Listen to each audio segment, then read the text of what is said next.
ಆರೋಗ್ಯ ಪ್ರತಿಯೊಬ್ಬರಿಗೂ ಅವಶ್ಯಕ. ಕೊರೋನಾ ವೈರಸ್ನಿಂದ ಎಲ್ಲರೂ ತಮ್ಮ ಅಮೂಲ್ಯವಾದ ಜೀವನ ಕಾಪಾಡಿಕೊಳ್ಳಬೇಕಿದೆ. ಈ ಹಿನ್ನೆಲೆಯಲ್ಲಿ ಇಲ್ಲೊಂದು ಸಂಸ್ಥೆ ಎಲೆಮರೆಯ ಕಾಯಿಯಂತೆ ಸಾಮಾಜಿಕ ಸೇವೆಯನ್ನ ಮಾಡುತ್ತಿದೆ. ಹೌದು, ವಿದ್ಯಾವಂತ ಜನರಿಗೆ ಮಾಸ್ಕ್ ಧರಿಸುವ ಹಾಗೂ ಆರೋಗ್ಯದ ಬಗ್ಗೆ ಕಾಳಜಿ ವಹಿಸುವ ಬಗ್ಗೆ ಲಕ್ಷ್ಯ ಇರುತ್ತದೆ. ಅಲ್ಲದೆ ಅಲೆಮಾರಿ ಜನಾಂಗದ ಹಾಗೂ ಬಡತನ ರೇಖೆಗಿಂತ ಕೆಳಗಿರುವ ಜನರಲ್ಲಿ ಆರೋಗ್ಯದ ಬಗ್ಗೆ ಅರಿವು ಮೂಡಿಸುವುದು ಅನಿವಾರ್ಯವಾಗಿದೆ. ಇಂತಹ ಜಾಗೃತಿ ಕಾರ್ಯವನ್ನ ಹುಬ್ಬಳ್ಳಿ ಕುಬೇರಗೌಡ್ರ ಚಾರಿಟೇಬಲ್ ಟ್ರಸ್ಟ್ ಮಾಡುತ್ತಿದೆ.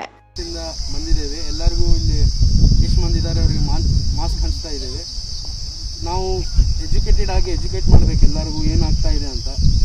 As a youth we have to take ನಮ್ಮ ಸ್ಟೆಪ್ಸ್ ನಾವು ತಗೋಬೇಕು. ಎಲ್ಲರಿಗೂ ಹೆಲ್ಪ್ ಮಾಡಬೇಕು. ಆದಷ್ಟು ಎಲ್ಲರಿಗೂ ಆಗಲ್ಲ ಹೆಲ್ಪ್ ಮಾಡಲಿಕ್ಕೆ. ನಿಮ್ಮ ಕಡೆ ಎಷ್ಟಾಗುತ್ತೆ ಅಷ್ಟು ಮಾಡಿ. ಎಲ್ಲರಿಗೂ ಎಜುಕೇಟ್ ಮಾಡಿ. ಸ್ವಲ್ಪ ಮಂದಿಗೆ ಏನು ಮಿಸ್ಕನ್ಸೆಪ್ಷನ್ ಅಂದರೆ ಅವರಿಗೆ ಕೊರೋನಾ ಇಲ್ಲ, ಎಲ್ಲ ಫೇಕ್ ಹಂಗೆ ಅನ್ಕೋತಾರೆ. ಇಲ್ಲ, ಇದೆ, ಎಲ್ಲರಿಗೂ ತ್ರಾಸಾಗ್ತಾ ಇದೆ. ಆ ತ್ರಾಸಲ್ಲಿ ನೀವು ಸ್ವಲ್ಪ ಕಾಂಟ್ರಿಬ್ಯೂಟ್ ಮಾಡಿ. ಆದಷ್ಟು ಎಲ್ಲರಿಗೂ ಹೆಲ್ಪ್ ಮಾಡಿ. ಅಮರಗೋಳದ ಸಿದ್ದರಾಮೇಶ್ವರ ನಗರದಲ್ಲಿ ಬೀದಿ ವ್ಯಾಪಾರಿಗಳು ಹಾಗೂ ಅಲೆಮಾರಿ ಜನಾಂಗದವರು ಇರುವಲ್ಲಿಗೆ ಹೋಗಿ ಮಾಸ್ಕ್ ವಿತರಿಸಿ ಸ್ಯಾನಿಟೈಸರ್ ಬಳಕೆ, ದೈಹಿಕ ಅಂತರದ ಜೊತೆಗೆ ಆರೋಗ್ಯ ಕಾಪಾಡಿಕೊಳ್ಳುವ ಬಗ್ಗೆ ಜಾಗೃತಿ ಮೂಡಿಸಲಾಗುತ್ತಿದೆ. ಇನ್ನು ರೇಖಾ ಹೊಸೂರು, ಬಸನಗೌಡ ಪಾಟೀಲ್, ಮೇಘಾ, ಸಾಗರ್, ಫೈರೋಜ್, ಸಾಗರ್ ಮಂಜು ನೇತೃತ್ವದ ಉತ್ಸಾಹಿಗಳ ತಂಡ ಇಂತಹ ಕಾರ್ಯಕ್ಕೆ ಮುಂದಾಗಿದೆ.